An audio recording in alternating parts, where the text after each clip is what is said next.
No, baby, that's for somebody else. We're just gonna keep you right where you're at right now. It doesn't matter what you think. The Wrestling Realm presents Break It Down with Brian H.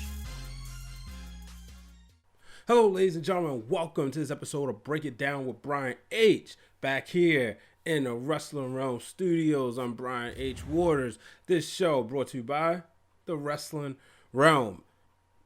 I gotta dedicate this show as I did the first one. This is the first wrestling show I'm gonna do by myself, and I'm dedicating it to the one and only, the late great Kobe Bryant. Yes, I had to put on my Kobe jersey. As you can see, I've been a fan. This is number 8. I got this jersey right here. You know how Kobe used to do that sign? But I got this jersey in 2004. So I'm an old school fan. You know, I became a Laker fan just before Kobe got there. And I know this isn't about basketball. This is a wrestling show. I did do a reflection on my podcast, Breaking Through the Glass Ceilings, on a special dedication show to Kobe. So make sure you check that out. But I have to say, the Mamba mentality, that's what's pushing me to bring you Break It Down with Brian H. That's what's pushing me. Because I really just thinking like, man, how am I going to do this? But I saw a meme and it said Kobe would tell us all, the millions and billions that are mourning his death, stop crying and get back to work. So that's what we're going to do, folks. We're going to get to work. And we're going to start off with our top rope this week. Going up to the top rope. It's time for this week's Top Rope segment of the week. This was a tough one for me to put on the top rope, folks. But it has to be done. It's Edge and Randy Orton. Now, I was thinking when Monday Night Raw was going on, I thought it was going to be Brock and Drew because that's a match I want to see. But Edge and Randy Orton. Edge is back. And I said this on the post show. Shout out to Demars Dye of the Dye Sporting Net. Make sure you give him a follow. Make sure you check out his YouTube channel. And of course, the Flex Zone. He's a part of that good group of guys. Great, my brothers, you know. Dre was on here a couple weeks ago. But I was thinking, Edge came back and I really couldn't celebrate. And I haven't been able to really celebrate it just yet. And I will. I'll be happy about it. You know, I'm pretty sure hopefully he'll have a Funko Pop soon. Do we have one? No, because I don't have it yet. But Edge is one of my guys. Ironically, WrestleMania 24, the number. In 24, we associate that with Kobe Bryant, his other number, besides number 8. But WrestleMania 24 was the night he main evented WrestleMania, where he took on The Undertaker. The match is overshadowed because of Flair and Shawn Michaels. However, when I think back to that match, I also think, like, that's the beginning where, in my opinion, The Undertaker was having really good matches. Well, he had one with Batista before, the year before, and of course with Kane a few years prior. But other than that, like, when Undertaker was going a streak where he was like must-see for WrestleMania, it started right there because he was in the main event. Then he would go on Shawn Michaels a couple of times, and then Triple H, and then obviously, you know, he was must-see TV. But you got to put Edge in there. And so I'm sitting there, and Edge comes back. He lets it know he wants to go out on his terms. And I've been telling you guys this, and I'm going to continue to tell you guys this. As medicine progresses, you may see some of your favorite wrestlers return to the ring. We saw that with Daniel Bryan. We see that with Edge. And hopefully we will see that with Paige. So, Edge is back. And then Randy Orton comes out there. It says, let's reunite Team RKO. Only to deliver him an RKO. You can't trust a snake. Who in the right mind would trust Randy Orton? Never. Randy Orton could be the biggest babyface. You could just have seen him give a baby a kiss and shake hands. You still don't trust him. Edge let his guard down. And I think this is great. I think we're going to get Edge and Orton at WrestleMania. Let's build it. Let's not rush it. Let's get these two at WrestleMania. We want to see Edge in a good match, a high-profile match. Randy Orton is money. And then this is somebody he can trust. This is somebody who is a veteran. Not saying he wouldn't be able to trust an AJ Styles or Finn Balor, but it's just different. Like, these two grew up on the road together. And granted, wow, when you really think about it, yeah, I mean, Orton's so young. Edge was there almost, I want to say, all right, maybe about 5 or 6 years before Orton. But this is going to be interesting. I'm looking forward to this match. I think it's going to be great. Let's move on. We got Brock Lesnar.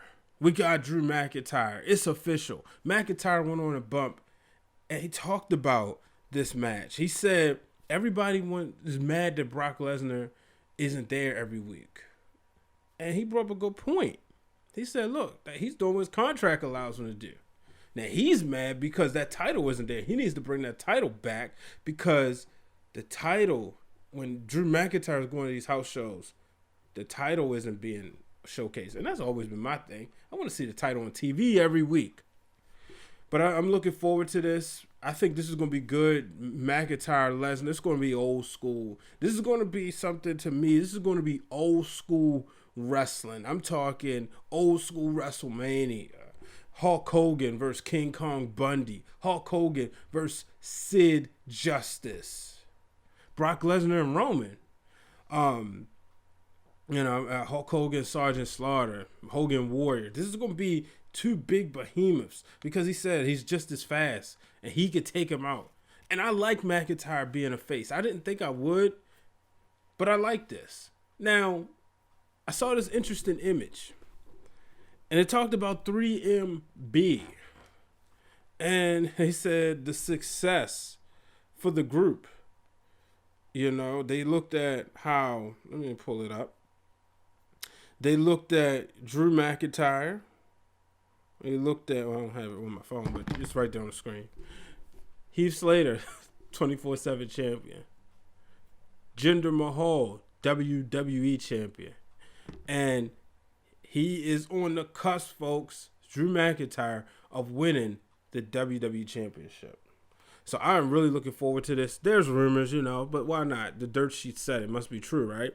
They said that Paul Heyman, they wanted McIntyre to eliminate Lesnar, but Roman win the Royal Rumble. Because, we've all said we'd probably get Roman in the Fiend, right? And Paul Heyman said, no, if we're going to go with Drew McIntyre, you need to go all the way. And he spoke up for him. It was the right thing to do. I don't think Roman would have got, man, you know what? Then again, I'm not sure. I think Roman may have gotten booed right there in Houston this past Sunday. But I think it was the smart thing to do was putting it on McIntyre. And like I said on the show before, shout out to the real Dwayne Allen. He called it. I was just hoping they wasn't going to do nothing crazy. And a lot of people was worried it wasn't going to be Tyson Fury. It wasn't going to be Cain Velasquez. People was waiting for Cain Velasquez to come out. So this is good stuff. WWE did a great job with that one. Let's move on. Charlotte, Asuka. Charlotte, #1 contender. We'll see who she challenges. I don't want to see her versus Becky Lynch. I don't want to see her versus Bayley. Perhaps we get Charlotte versus Rhea Ripley. Why not? Ronda Rousey said on the Bump or Corey Graves podcast, she wants to see the NXT Women's Championship defended at WrestleMania. Why not have Charlotte versus Rhea Ripley? I think Charlotte could win the match and not win the title. However, let me think. I got to think fast. Okay, boom. Becky Lynch, yeah. Yeah, Becky Lynch did win the title, so the women are 1-1 as far as winning the title and capitalizing at WrestleMania. So I'm not quite sure. I got to see where they go. I got to see the opponent. I would have rather seen Shayna Baszler win the Royal Rumble and take on Becky Lynch. I think you could have built that. You could have easily made, if Becky Lynch is this great star that everybody thinks she is, and I'm not saying she isn't, but if they would, money, crossover appeal, all that, you could have made Shayna Baszler that night. The same thing. But that's just what I'm saying. Let's move on to AEW. Cody Rhodes, him and Kip Sabian, they had a match, and I was watching this match. Now, Kip Sabian has been having issues with Joey Janela. It was more so because Kip Sabian in real life is dating Joey Janela's ex-girlfriend, Penelope Ford. It was something interesting. It was an interesting spot where Janela was in the ring. They kissed. I was like, okay, it's solid, whatever. Lower mid-card feud. Hopefully this will, it doesn't have to turn into nothing big, but hopefully they let this build out the AEW Revolution. But one thing that irritated me during this match was when Cody or when Penelope Ford accidentally got hit and they didn't stop. And Cody went to check on her. Arn Anderson, his coach, the guy in his corner didn't go over there and say, nah, son, you shouldn't be doing that. And I'm looking, I'm like, come on, Arn, you're supposed to be the smart one, the brains one. You've seen it all. You knew what could happen. You knew it was a possibility of her playing possum. So I think that was a missed opportunity right there. That's all I'm saying.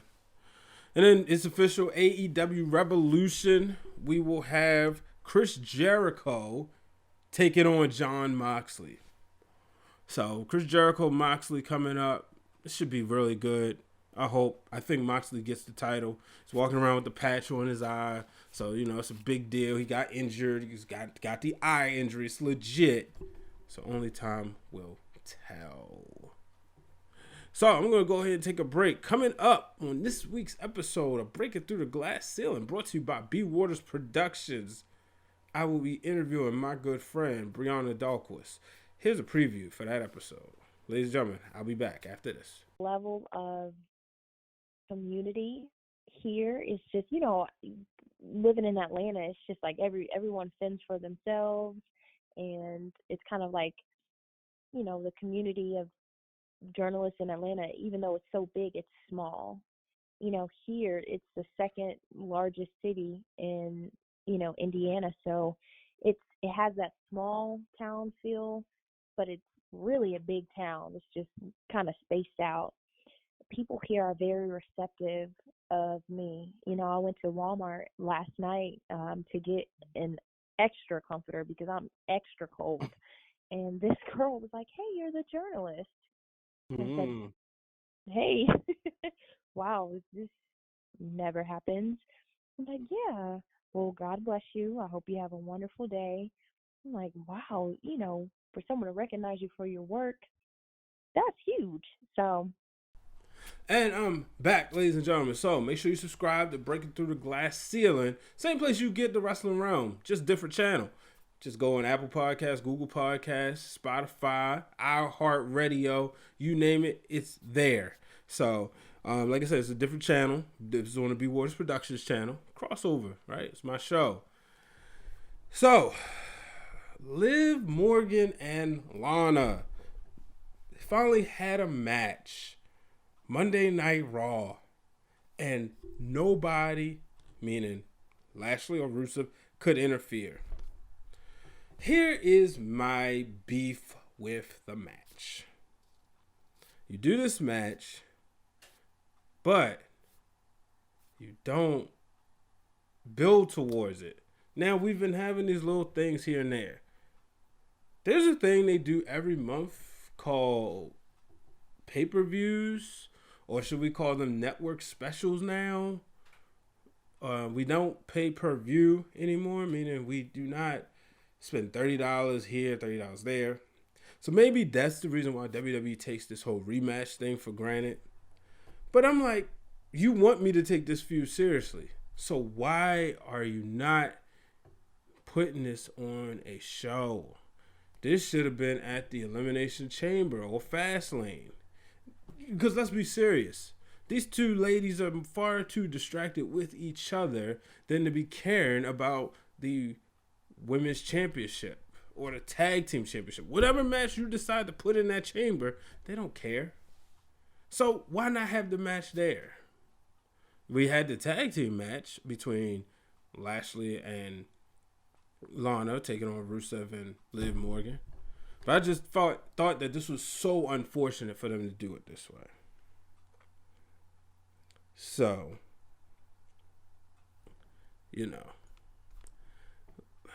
But let's move on.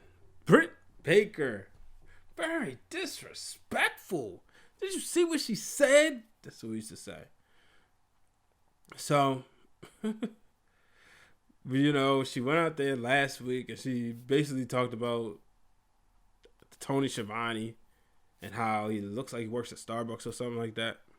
This week, she told him, hey, we were trending. And then she brought the direction back to herself. But I thought this was interesting. That she, being disrespectful, right, would tell Jim Ross that he needs to stop reminding people that she's a dentist. Now, what I think it sounds like Britt Baker was doing was being on the internet, going on Twitter, and seeing what the fans were saying. Constantly reminding you of dentists. Constantly saying stuff like, such as Britt Baker is, just constantly reminding dentists, and then also not remembering people's names, not knowing the people's names. Everything that people been saying about Jim Ross commentary, she said it right there. And she said, you just need to go back to being the JR we love and grew up on. It's the cold hard truth. I love Jim Ross. An all-time great, a legend. He was somebody I did my report on in college. We had to pick an announcer. It was on Jim Ross. But the time is passing by. It's like, I understand you want to stay in the game. My good brother Montez Allen wrote a book called Stay in the Game. But for Jim Ross, to me, his strength isn't at the commentary table no more. That's my opinion. Moving on, Chelsea Greene, she took on Kaden Carter. I thought that was a great match. In the end, Chelsea Greene fell short. And I thought that was great. Don't constantly give us wins after wins after wins. I understand you're trying to build somebody. Don't make her always win all the matches. But I'll tell you another match, man, that was crazy. Tegan Nox and Dakota Kai. This is another, why is this match on NXT right now? This should have been on a TakeOver. TakeOver Portland. You don't have to give me a match just to give me a bigger match. This is the thing we loved about wrestling. It was, okay, I might not be able to see this match right now, but I'm going to wait. You think about Austin and Undertaker, summer of 98. The feud, the seeds have been planted around June, but we never got the one-on-one match until I think it was the third or fourth Sunday in August. The Rock and Triple H, they had their match at Fully Loaded, but we didn't see it again until SummerSlam. You know? If you're trying to build these feuds and you're trying to make us care. Now, the NXT women's division, as Morrow said, is the deepest women's division is the business. Therefore, what that tells me is there's enough people where you don't have to give me matches that I should be waiting to see down the line. Enough. That's all I'm saying. So, I mean, I'm happy that we got multiple women's matches, though, you know. But still, you know, even Shotzi Blackheart and Deonna Purrazzo. It's great to see these two. Shotzi Blackheart winning.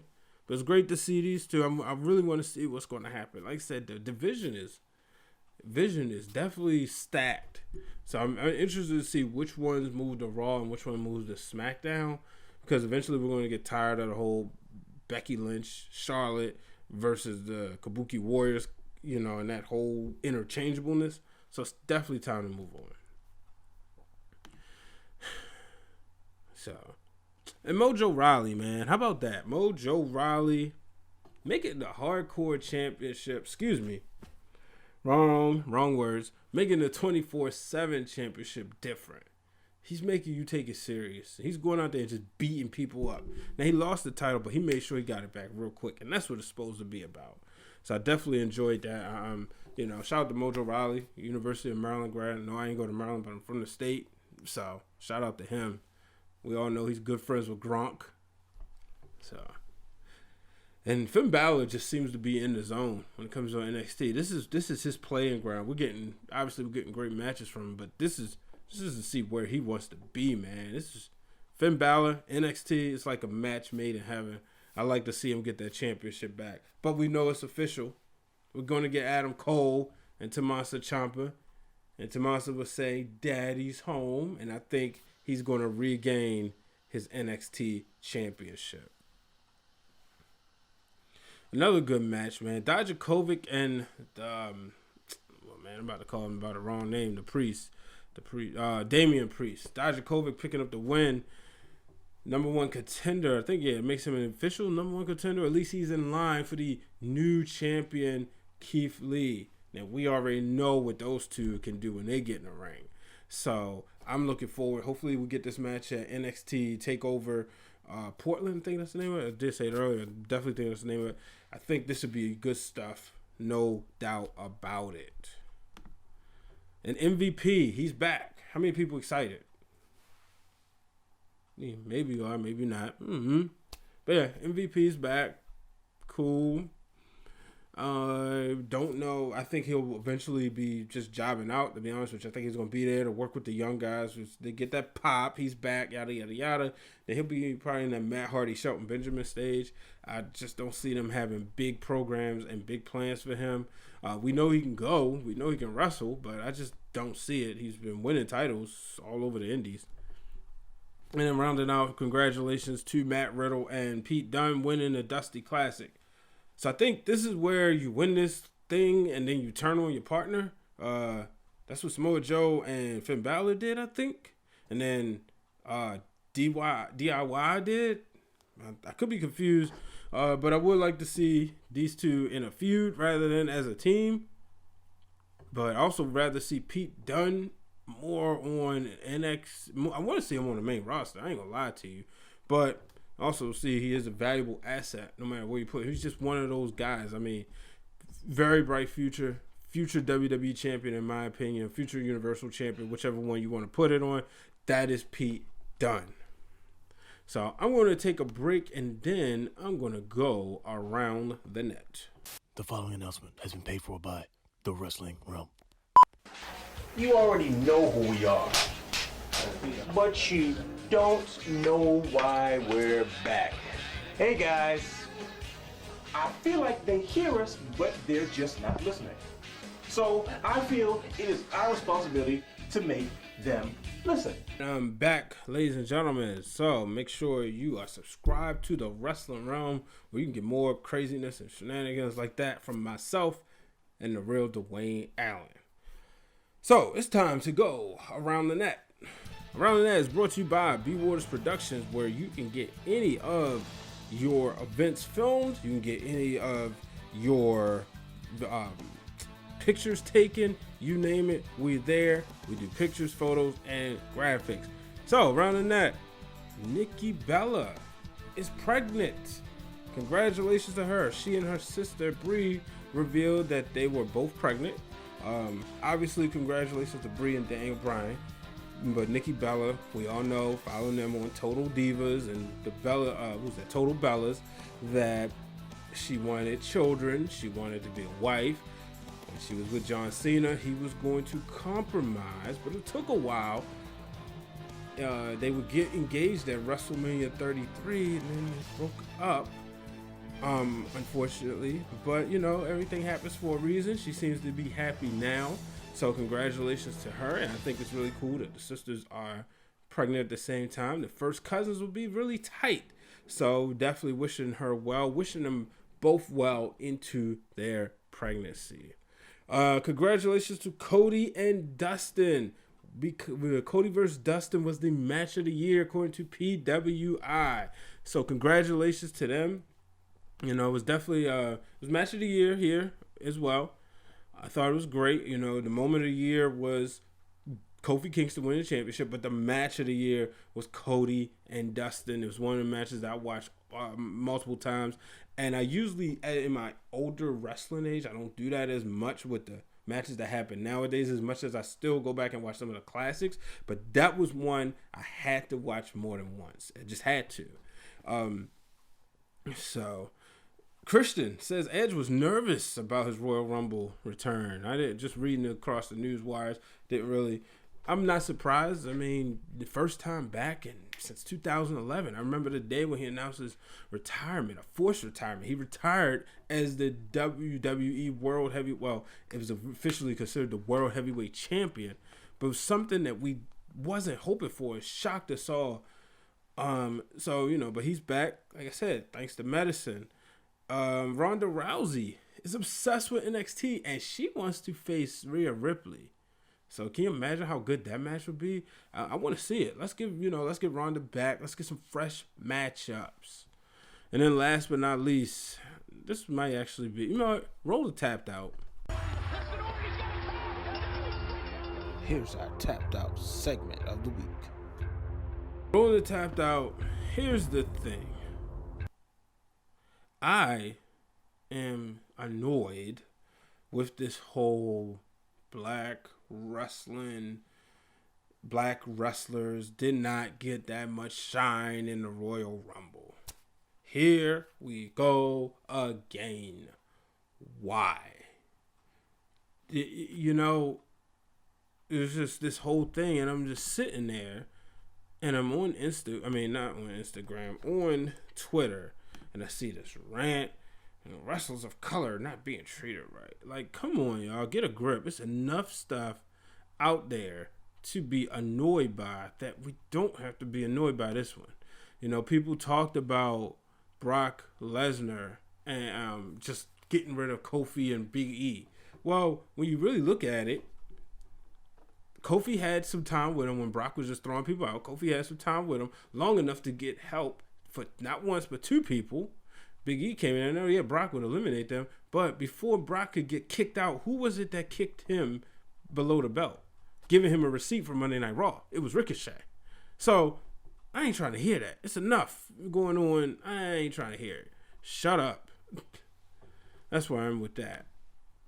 And then, you go back and look at the women's match.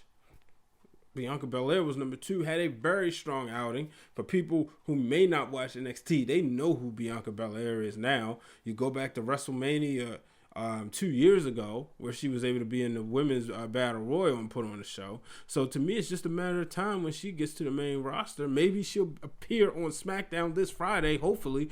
But I think she is destined to do big things. And honestly, if I was booking, I wouldn't do Sasha. I've been saying this over and over again. I wouldn't do Sasha versus Bayley. I would have a face Bianca Belair taking on Bayley and defeating Bayley for the SmackDown Women's Championship at WrestleMania. That's how I would do things. And then Naomi returned. And, was she phenomenal or what? So, that's where I am with that. And then, you talk about wrestlers of color. Mercedes Martinez. Hello. Actually, last but not least, Matt Riddle. That's where I got to go to. Matt Riddle and Brock Lesnar. Word on the street is they got into a verbal altercation and I guess was about to get physical, or maybe it did. Nonetheless, Matt Riddle said pretty much that he's not, he wants that match with Lesnar. Lesnar's like, no, you're not getting it. And Riddle wants to retire him. I want to see the match. I keep hearing these things about Matt Riddle as the MMA fighter. I want to see what they would put together in WWE, and I would just hope that WWE would make it believable. You look at Lesnar now. Go back, watch some of his old stuff in 2003, where he wasn't always beating up everybody and dominating everybody. He didn't look like the way he looks now. So, I'm interested. That's all I'm going to say. It's time for Wrestling for the Culture. It's time for Wrestling for the Culture, where we take a look inside to see what the wrestlers of color have been doing this week. Wrestling for the Culture this week. I got to give a quick shout out. I'm starting off with my good friend Amber Rodriguez getting a win at Elevate Pro this past Saturday. Yeah, I was in the building in, I'm not going to try to say the name of the exact city, but it's in New Orleans, outside of New Orleans. So she got a big win. Make sure you follow her on social media. You can keep up to date. Congratulations to Kia Dream becoming the Team Vision Dojo's rookie champion. So congratulations to her. And then the Black Gold brought to you by the Black Wrestling Alliance. We saw Ricky Starks making history, becoming the first ever holder of the new reincarnated NWA Television Championship. And then we saw Ice Williams become the FSW No Limits champion, and Shogun Jones becoming one half of the FSW Tag Team Champions. Make sure you give my guy over there a dazzle, a follow at Black Wrestling Alliance. But ladies and gentlemen, that is going to do it this week. I thank you, each and every one of you, for tuning in. I thank y'all who reached out to me as the untimely passing of one of my favorite athletes of all time. When you go back, anybody who knows me, in wrestling, it was Hulk Hogan, then Bret Hart, then The Rock. But then in between the Bret Hart and The Rock, there was Ken Griffey Jr. And then there was Kobe Bryant. And Kobe was just like my guy.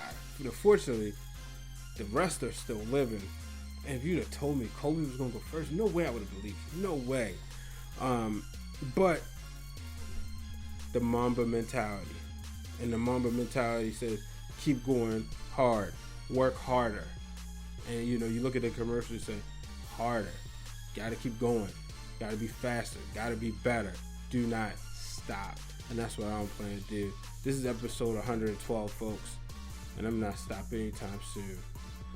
Mamba mentality. In the words of Kobe Bryant, instead of saying so long everybody, I'm gonna just say main event out. Thank you for tuning in to this week's episode of Break It Down with Brian H. Hit the subscribe button and turn on the bell so you get notified every time the Wrestling Realm posts new content.